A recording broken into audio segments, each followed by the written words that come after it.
balloons, bazookas, boobies, bosoms, boulders, cans, hooters, knockers, melons, honkers, jugs, rack, tatas, tits, torpedoes, guns, bust, doorknobs, coconuts, and our favorite one, the girls. Welcome to the All About Breastfeeding show, where your host, Lori, highlights mothers just like yourself and goes beyond the surface questions and digs deep so they share not only their joys and happiness in their daily breastfeeding life, but also their pain and struggles and how they worked through them.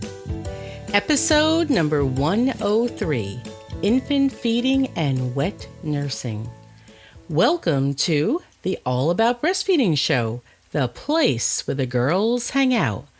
I am your host, Lori Jill Eisenstadt, IBCLC. I am starting today's show with a reminder of the contest that we're having here at All About Breastfeeding. If winning one of 3 prizes, a pink boba wrap, a Bravado nursing bra, size small, and a free Skype consult with me sounds exciting to you, please come and join the All About Breastfeeding Community Facebook group, and you will see the top of the post explains the simple thing you need to do to enter the contest. All you need to do is go to Facebook and search for the 4 words, All About Breastfeeding Community, and click on the join button. Don't wait, as you only have until Monday, October 17th, 2016. As we begin Season 2, I wanted to let you know that I really did listen to feedback from you, and I have incorporated suggestions of what you said you would like to keep on the show and what you think that you would like more of.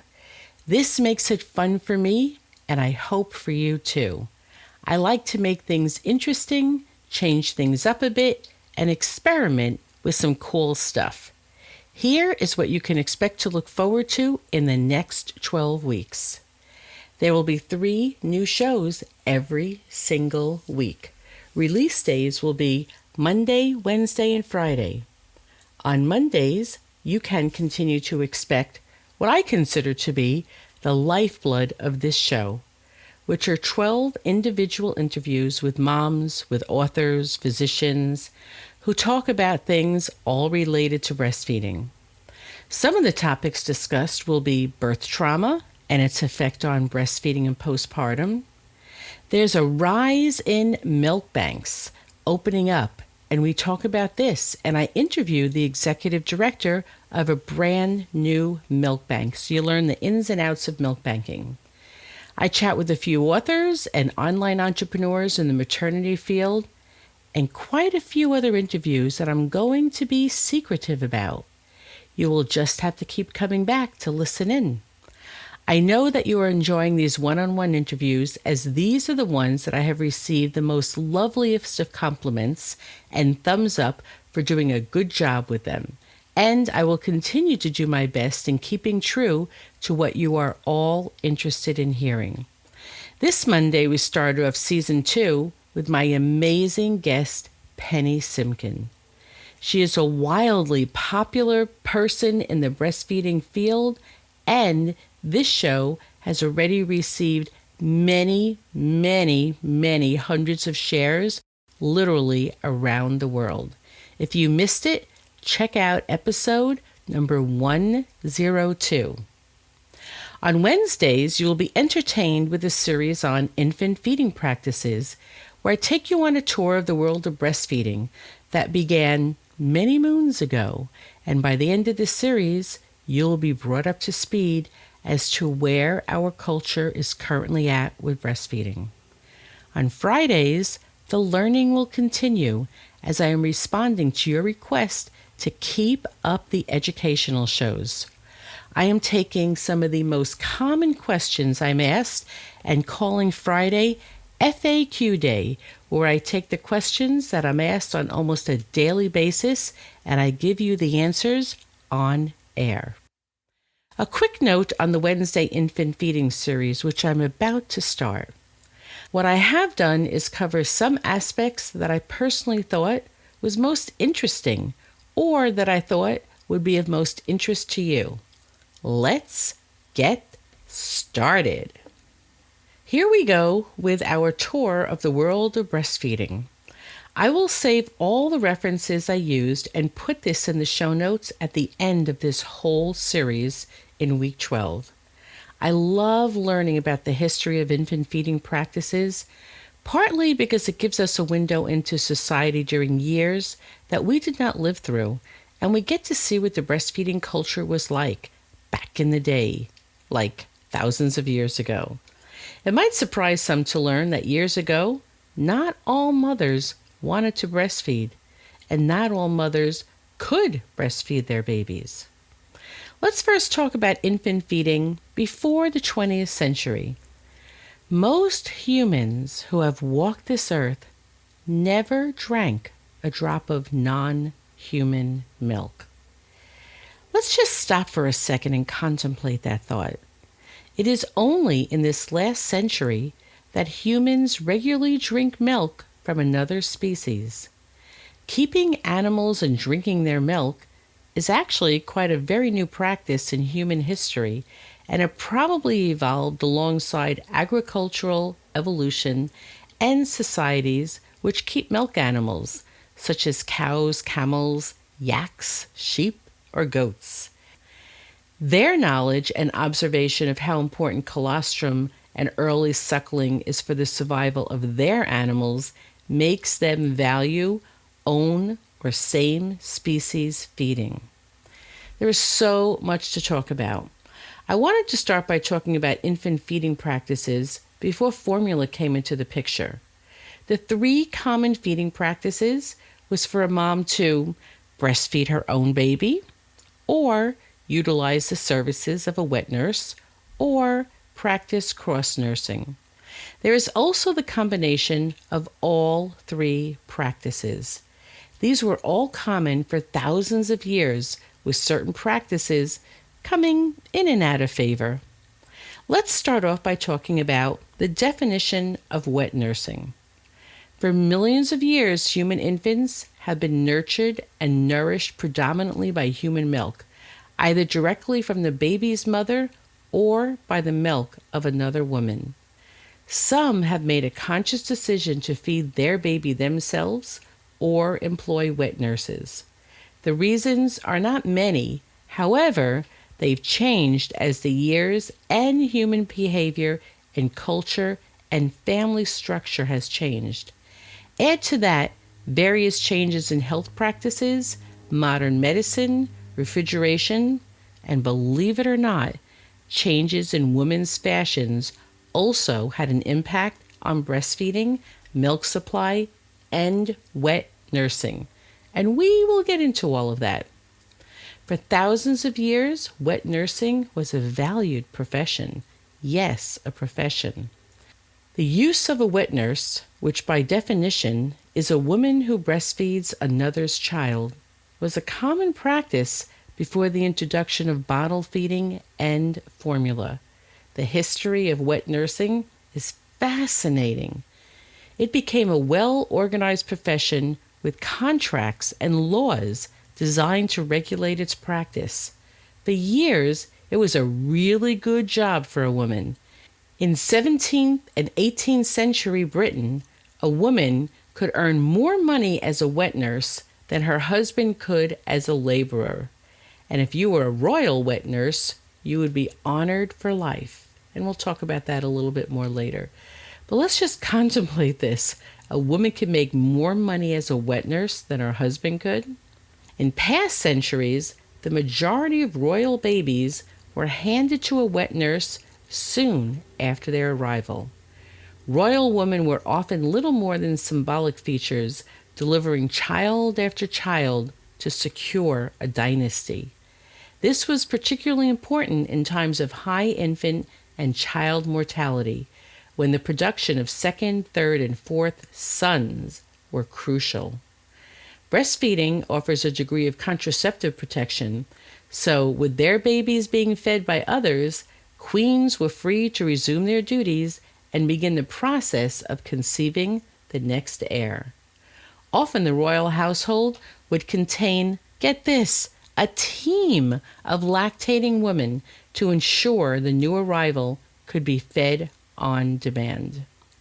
There are records from ancient Babylon that show rules and laws and payments and working conditions for wet nursing practice. It was a common way to feed babies all over the world for many years, and while it declined dramatically, it never died out completely. There are some common reasons for wet nursing. For some mothers, breastfeeding was not always possible.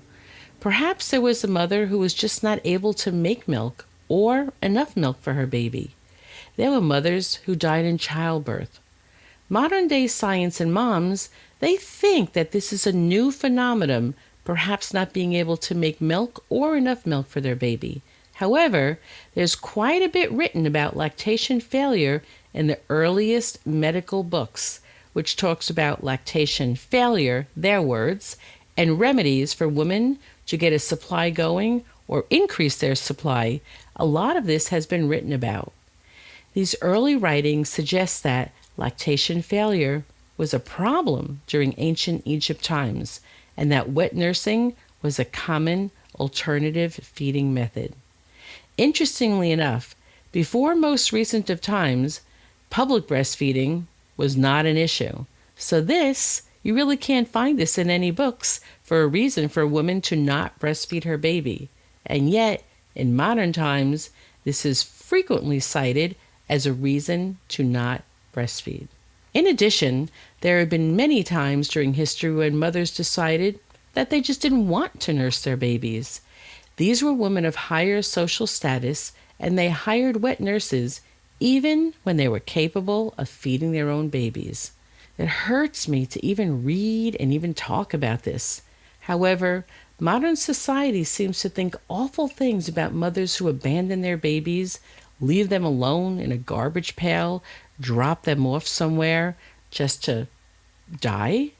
Well, while this is awful, it's not something that has only happened in recent years. Many newborns, and for a variety of reasons, years and years and years ago, were abandoned and left to die. Wet nurses were hired by slave owners who took these abandoned infants and they fed them for future use as slaves. And there's much written about these babies being breastfed for 3 years and up, more than likely to really raise healthy babies. There were times, such as during the Renaissance period, that quite a handsome fee was paid to wet nurses, so much so that they were doing this sometimes at the expense of their own babies. Laws had to be put into effect to ensure that mothers were taking care and feeding their own babies before they would be put out to hire to feed another baby. Laws and societal beliefs and practices all played a part in how babies were fed. Throughout, the need for the mother to breastfeed her own baby was encouraged. However, wet nursing continued to be a highly paid profession, and artificial feeding from bottles began to slowly affect the need for wet nurses. By the 1900s, the wet nursing as a profession really began to fade out, and we're going to get into more of that later. Just like there are old wives' tales in modern times, I believe there were many myths and old wives' tales years ago having to do with breastfeeding and milk production and the quality of milk. I found in some of my reading a section where they wrote about the fact that there was a criteria for wet nurses. One of them was there was a test for assessing the quality and consistency of breast milk. When a drop of breast milk was placed on a fingernail and the finger moved, the milk was not supposed to be so watery that it ran all over the surface of the nail. When the fingernail was turned downward, the milk was not to be thick enough to cling to the nail. It was felt that the best would be the milk that the consistency ranged between these two extremes. And I can't help but wonder about this assessment. I imagine that the results of this fingernail test, done on the same mother at different times of the day and at different times between feedings, this would have given quite a different picture of the quality of a mother's milk. Since we know that mother's milk changes from beginning to end of the feeding, and during the feeding, and between feeding, and that there are times when the fat content is higher, and times when the fat content is lower, and times when the milk will be more watery than other times. I imagine, because of this test was far from accurate. I also suspect that, knowing this about this ever-changing fluid, there were probably times when a woman was happy to have her milk tested with this fingernail test, and other parts of the day when she may have refused or made up an excuse to have her milk tested. After all, for wet nurses, this was their livelihood, and I imagine they were all about protecting their cash flow. You are learning that there are times in history when the need for the mother to breastfeed her own baby was encouraged, and other times as she fed other women's babies to make money, which unfortunately put her own baby at risk. One of the most legendary breastfeeders that I read about was in the 18th century, and her name was Judith Waterford. She was a Victorian woman who was still making milk in her 80s. Judith was celebrated across Britain for her age and ability to lactate luxuriously. At that time, she could still squeeze fresh milk out of her left breast that was nice and sweet, and not at all different from young mom's milk. A Dr. Kennedy examined her and reported in a medical journal that she had a moderate but regular secretion of milk at this age. She was married at 22, and she made a career as a wet nurse for the next 50 years. Apparently, this lady had never heard of retirement. The Boston Medical and Surgical Journal noted in 1842 that Judith Waterford suckled uninterruptedly for 47 years. When she was at her peak, she could produce 4 pints worth of milk a day. That's 8 cups worth of milk. And her job put her in touch with upper-class families as she nursed their babies. By her 81st birthday in 1831, Judith was still nursing her professional career. She ended up lamenting that she could only produce enough milk for 1 kid. Luckily for her, her cash flow and milk never dried up completely. The subject of wet nursing is so incredibly fascinating. Join us next week on Wednesday as we talk in even more detail about wet nursing in various parts of the world and why wet nursing went in and out of favor and what societal changes were occurring that brought about the decline in wet nursing until the early 1900s when the profession of wet nursing really began to fade, but again has never really fully gone away. Until the next show, bye-bye.